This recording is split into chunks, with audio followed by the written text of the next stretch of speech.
Es muy preocupante que se haya convertido en garante de primer recurso al Estado y al Banco Central también como proveedor de liquidez de primer recurso y no de último recurso, ¿verdad? Ese cambio de posición claramente lleva a un aumento constante del estatismo en los periodos de crisis, pero también en los periodos de crecimiento. En los periodos de crisis se acude al Estado diciendo que tiene que gastar mucho más, aumentar muchísimo más los desequilibrios y, entre comillas, evitar las crisis, y en los periodos de crecimiento también, ¿no?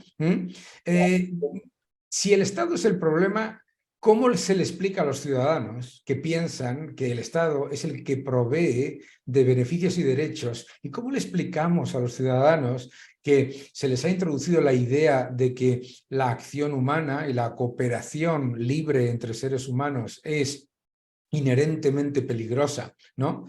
Y que la solución es que el Estado solventa los problemas, los errores de mercado? Yo siempre digo que no existe el concepto de errores de mercado, ¿no? Habrá desequilibrios de mercado que se solventan dentro del mercado, porque el mercado son millones de personas, pero los errores del Estado, esos están garantizados porque ignoran el cálculo económico, ¿no?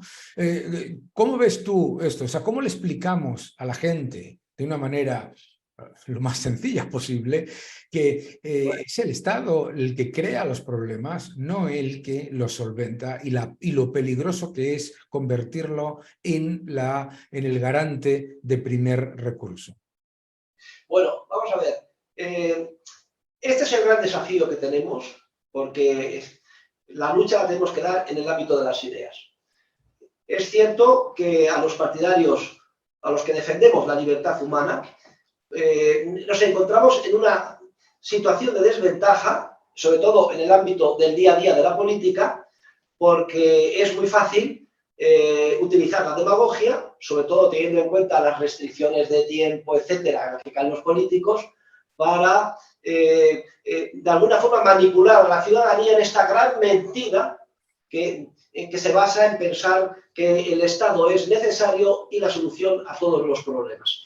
Luego, en primer lugar, hay que dar la lucha a la batalla en el ámbito de las ideas, y yo he dedicado toda mi vida académica a esto. Afortunadamente no hemos partido desde cero, sino que procedemos de una tradición, una noble tradición de la escuela austriaca, que debería de denominarse escuela española de economía, que tiene su origen en el pensamiento de nuestros escolásticos del siglo de oro español.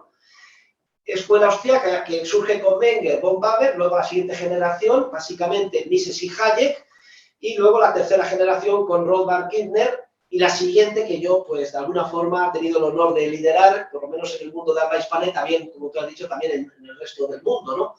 Y la verdad es que esta escuela y esta tradición ha visto confirmados sus pronósticos y análisis en el ámbito social y económico década tras década, incluso a decir siglo tras siglo, una y otra vez. Y cada vez hay un mayor número de académicos, estudiosos, investigadores, y lo que me da a mí más motivo de optimismo, de jóvenes, que los jóvenes son aquellos que están menos prostituidos por esta manipulación estatista del entorno, y que en esa búsqueda sin término de la verdad, pues en cuanto estudian y llegan a nuestras obras, etcétera, ven como todo les encaja mucho mejor y pueden entender mucho mejor el mundo que les rodea. Esta misma pregunta que me has hecho a mí, yo se la hice a Hayek en su momento, de cómo veía el futuro de la libertad. Y se me quedó mirando un rato y contestó, pues mira, soy muy optimista, sobre todo porque veo a gente muy joven como tú, que habéis cogido el testigo. Y no solo como yo, sino como tú, Daniel, etcétera. Yo soy un optimista metodológico, tengo una fe ciega en el triunfo de las ideas correctas y en el triunfo de la verdad. Lo que es cierto es que el camino es muy arduo, el viaje a Ítaca, pues es muy arduo porque tenemos muchos enemigos que además manipulan la naturaleza humana, extrayendo lo más perversa de ella. Es decir, el cóctel, coacción estatal, políticos, naturaleza humana, es como la nitroglicerina, es un cóctel explosivo.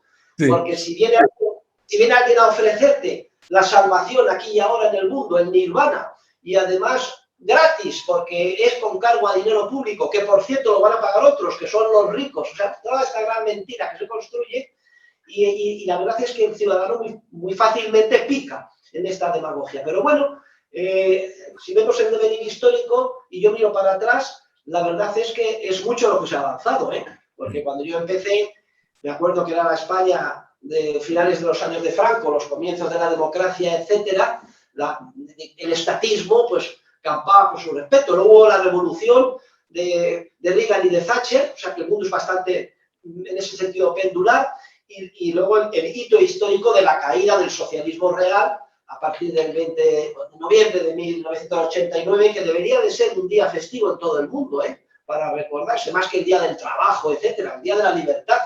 De hecho, hubo una propuesta al respecto, pero no cuajó. Deberíamos de seguir luchando los amantes de la libertad por esto, ¿no? Y luego, cuando se pensaba que había llegado el fin de la historia, de la tan desafortunada expresión de Francis Fukuyama, pues resulta que no, que este virus letal del estatismo pues resurge de sus cenizas en cuanto nos descuidamos pues con otras banderas, como pueden ser el cambio climático, la igualdad, etcétera. Hasta el propio Papa pues clama porque haya un gobierno mundial, pobrecillo. Si hubiera un gobierno mundial democrático, está claro que la mayoría de los ministros serían chinos e indios, porque tienen más del 40% de la población mundial, ¿no?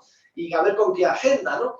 Y por eso tenemos una especial responsabilidad los académicos y los estudiosos en explicar por qué razones es imposible que el Estado, primero, detecte adecuadamente los problemas y, segundo, los solucione.